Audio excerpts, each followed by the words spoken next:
Well, the real Chicagoans that I talk to, that I communicate with, mostly black and brown, actually, tell me that you don't seem to know the difference between illegal aliens and real Chicago citizens. They feel that you are siding with the illegal aliens over them in their communities.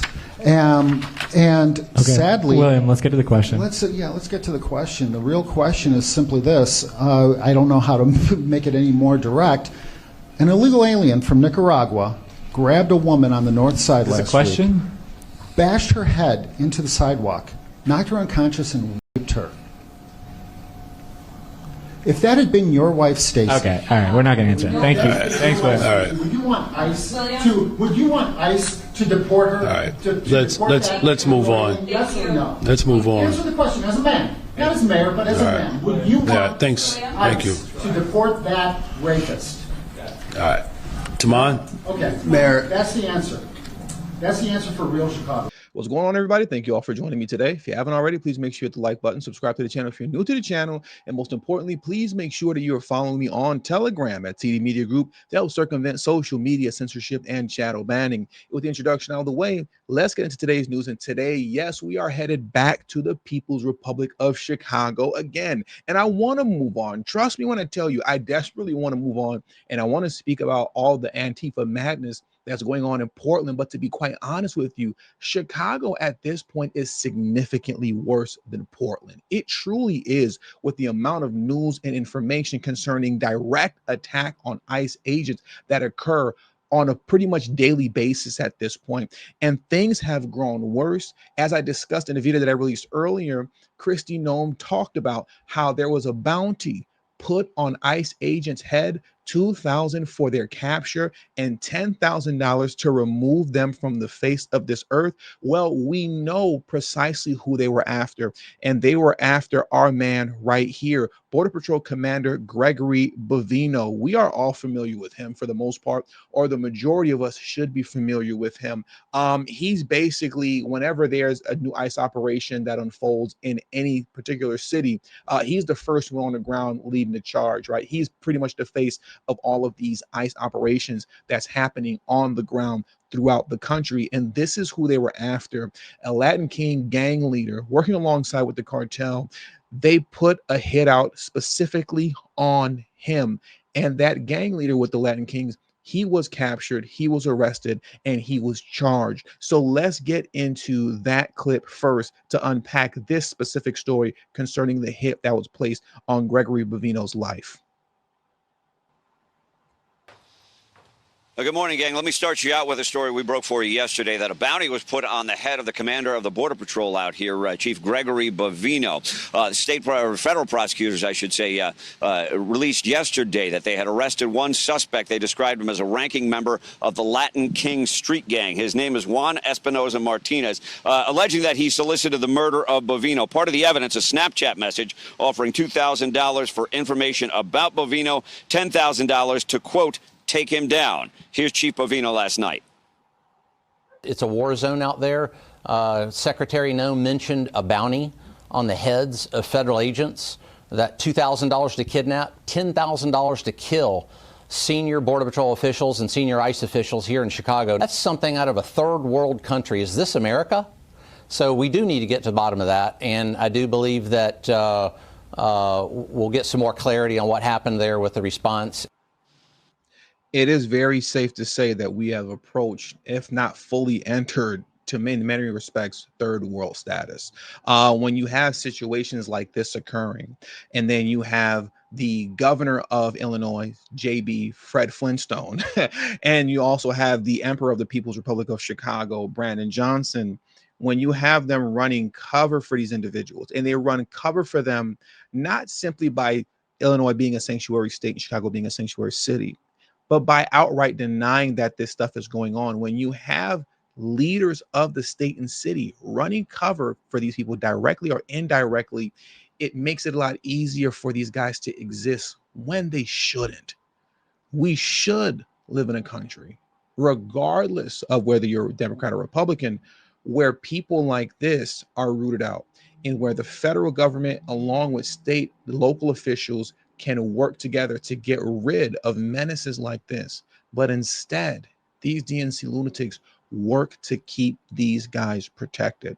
And it's up to the federal government to now play a game of Where's Waldo to find these people who are putting hits and bounties on their heads. This is completely ridiculous. And what's even more ridiculous is that he's an illegal immigrant. Yep, he's illegal. And yes, that does matter. That matters a great deal, because you're talking about somebody who's risen up the ranks of this gang who should never been here in the first place. He should have never even been here in the first place. But he rose up the ranks, calling shots, putting hits on federal agents. This is completely ridiculous. Now, prosecutors also claim they developed information that Espinoza had dispatched gang members to 39th and Kedzie on the south side on Saturday. That is the scene where Border Patrol was rammed and boxed in, where a Border Patrol agent fired and struck one of his alleged attackers. And that is also the location from which agents called for help. The controversy now is evidence that indicates Chicago cops were ordered to stand down and not help their federal counterparts. That's something Superintendent Larry Snelling denied yesterday, but rank and file Chicago police are outraged. Now let's get into that, because this is extremely important. And this is a situation that has blown up in the face of Brandon Johnson and JB Pritzker. Now, what occurred, for those of you who don't know, just to get you guys all caught up, is that when Miramar, I believe her name is Miramar Martinez, and Anthony Ian Santos Ruiz, the domestic terrorists that were following around ICE agents and then intentionally rammed their vehicles, to which Miramar Martinez brandished her semi-automatic firearm, to which then ICE agents fired in self-defense. In fear for her life, they struck her. She survived. And then after being released from the hospital, she was then arrested and taken to jail, as well as Anthony Ian Santos Ruiz. Now, after that situation occurred, immediately in the moment, a gang of protesters, if that's what you want to call them, right? Rioters, if not domestic terrorist sympathizers, in my opinion, formed around these ICE agents. And it got large. ICE agents were outnumbered 30 to 100, okay? 30 to 100. And as they were outnumbered 30 to 100, where you had these so-called protesters throwing objects at the ICE agents, breaking down the barricades that the ICE agents put up to set up a perimeter around the crime scene. They're breaking through, they're throwing stuff at these guys. ICE agents call CPD for backup, Chicago police for backup. And the Chicago Police Department Chief of Patrol, John Hine, told CPD to stand down and leave their fellow officers behind. He told them to stand down and leave them behind. Let me pull up the photo of this coward for you guys. Give me just one moment. Obviously, we're not talking about Greg Bovino, but we're talking about this coward right here. Once again, Chicago Police Department Chief of Patrol, John Hine. He is the one that told CPD to stand down and left ICE stranded in the middle of a mob. Do you understand how horrible this could have turned out? Number one, we'll go hit this first. Imagine if ICE was exactly and precisely who Democrats pretend that they are. Imagine if they actually were the Gestapo. Well, then that 30 to 100 odds with the kind of weapons that ICE are walking around with, oh, it would have been easy work. I won't say much more than that, because I don't want YouTube to get things twisted like I'm promoting anything. I don't promote violence in any way, shape, form, or fashion. I am anti-violence, anti all of that. But trust me when I tell you, if ICE was who you say they were, 30 to 100 is easy work. Okay, that would have been easy work, to say the least. But because they are not who you say they are, they're not. They needed backup. And this man left them behind. And this could have got ugly. God forbid if one of the protesters actually pulled out a firearm, since so many of them carry firearms on them, and fired at one of those ICE agents. It would have turned into a massacre in Chicago. And all that blood would have been on this coward's hand. Let me play the actual video of dispatchers dismissing the call and telling CPD to stand down, once again, due to Chief of Patrol John Hine. Let's play that dispatch call now. And again, per the chief of patrol, we have all the units that per 999, chief of patrol said all units clear out from there. We're not sending anybody over to that location. All right, and 999, just to confirm, 39th Police in Kedzie, they were saying that they were being surrounded by that large crowd, and they were requesting the police were not sending, I'm waving off all the cars heading to 39th Police in Kedzie. Again, those are the orders we're being given. That man needs to be brought up on charges of treason, man. That is treason. Please hear me clearly, because I defend the police all the time on this channel concerning their dealings with ICE. Police officers overall want to work with ICE to get the bad guys off the street. They do. But it's the nonsense sanctuary city policies, right? And state policies that bar them from doing so, where if they do assist ICE, they will then lose their jobs. People like the CPD chief of patrol, John Hine, he's a figurehead for Brandon Johnson and for JB Pritzker and whatnot, right? And to a large degree, so is the Chicago PD superintendent, Larry Snelling. But what's interesting about Larry Snelling, and I want to play this video for you guys right now. He held a press conference yesterday, right? The CPD superintendent. And he was dodging and dancing around this call that we heard, right? Not surprisingly, he was dodging and dancing around the dispatcher telling CPD to stand down due to the orders of the chief of patrol. But he did make a very firm statement that I could appreciate that was directed towards the rioters / so-called protesters, domestic terrorist sympathizers in Chicago. He delivered a strong message to them, and I want to play it right now, a message concerning the fact that if you follow ICE around, they have reasonable suspicion to believe that you mean them harm, and they can respond in kind. If you box them in, they have reasonable suspicion to believe that you mean them harm, and they can respond in kind.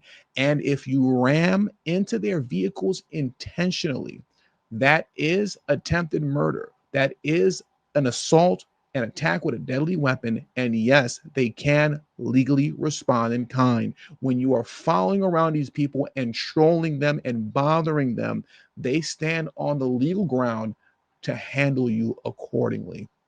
Him stating this is worth playing, and I want to explain that to you after the fact. So let's get into what he had to say first. I want you to hear from the horse's mouth.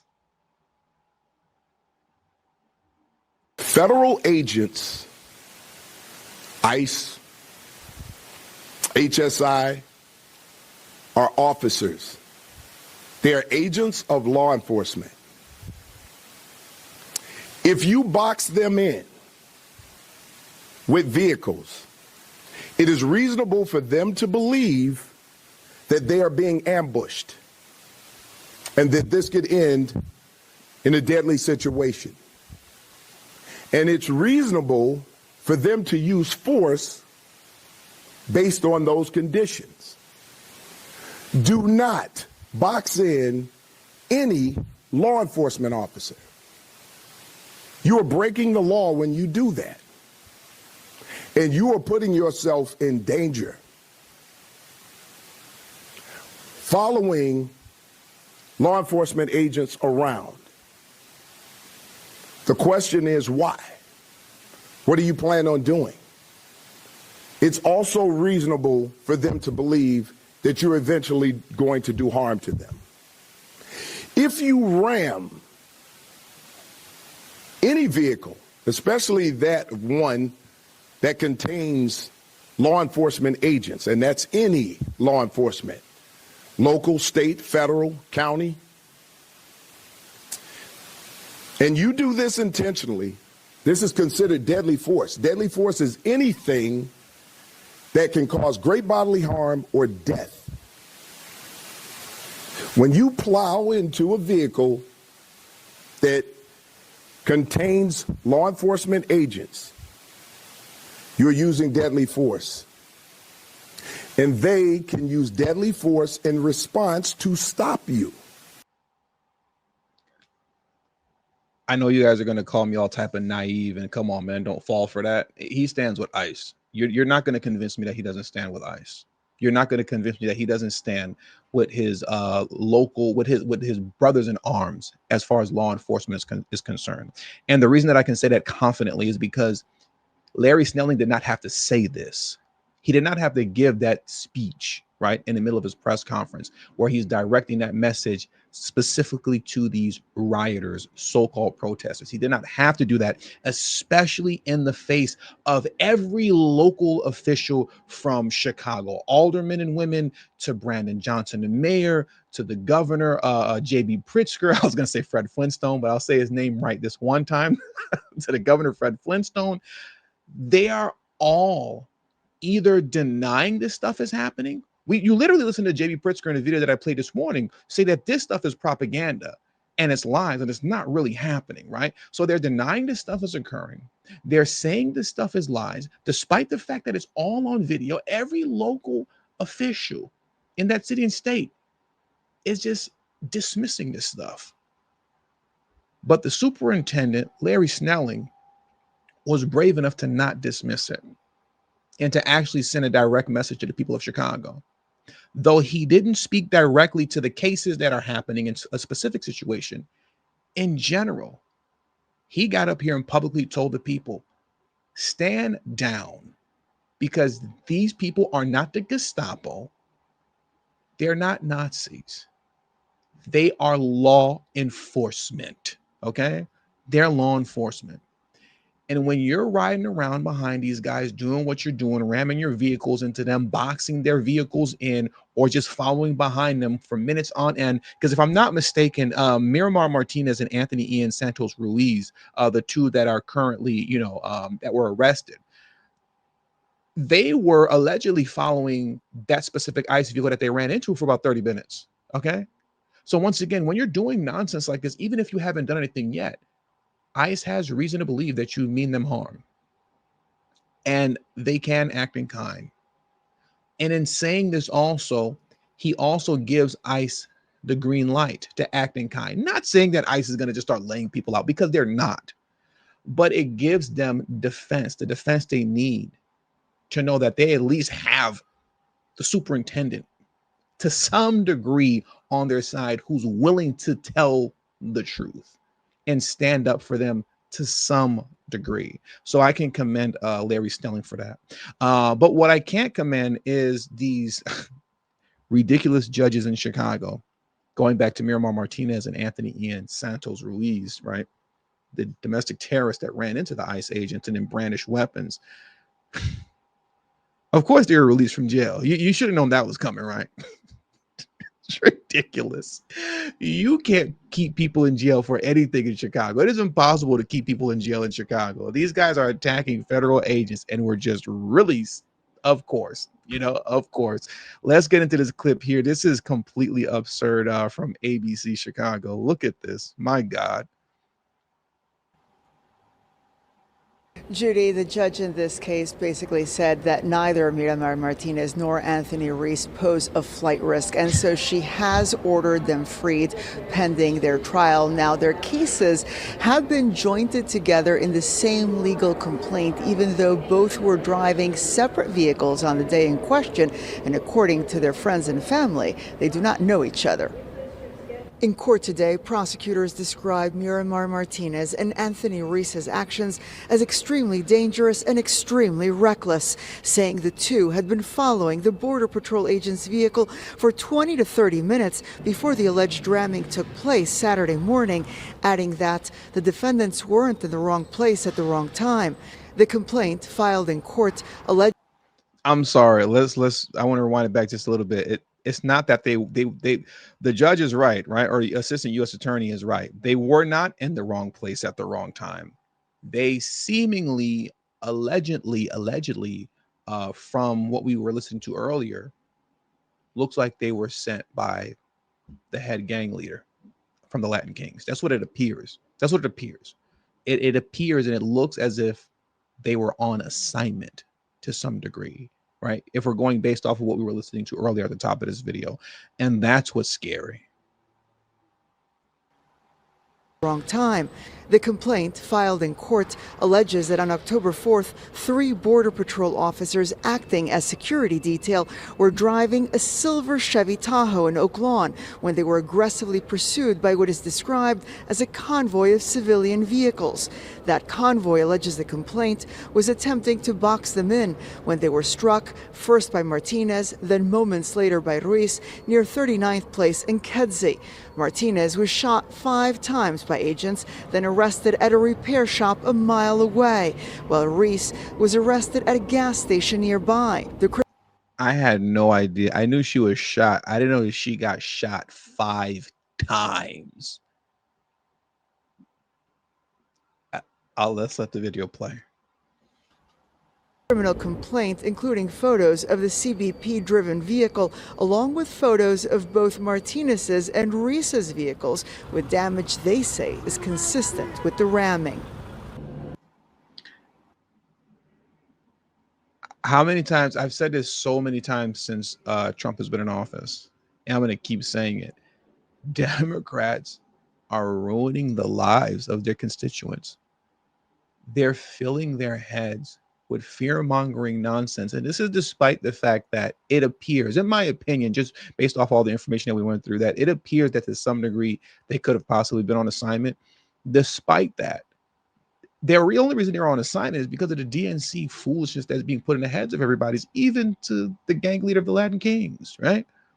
You're filling everybody's head with fear and nonsense and leading them to crashing out. That leads them to either losing their life or losing their freedom.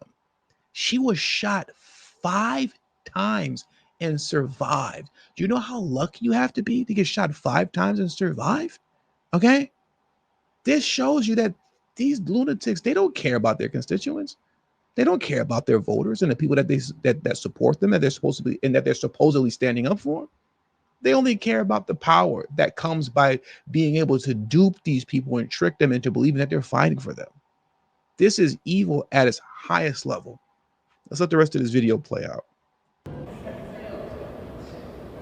Now, in court today, defense attorneys for both Martinez and Ruiz disputed the government's version of events. But since this was a detention hearing, they mostly limited themselves to arguing why their respective clients should be released, with Martinez's attorney saying that she is still recovering from the injuries from those 5 gunshot wounds and needs immediate medical attention. Both are scheduled to be back in court at a later date.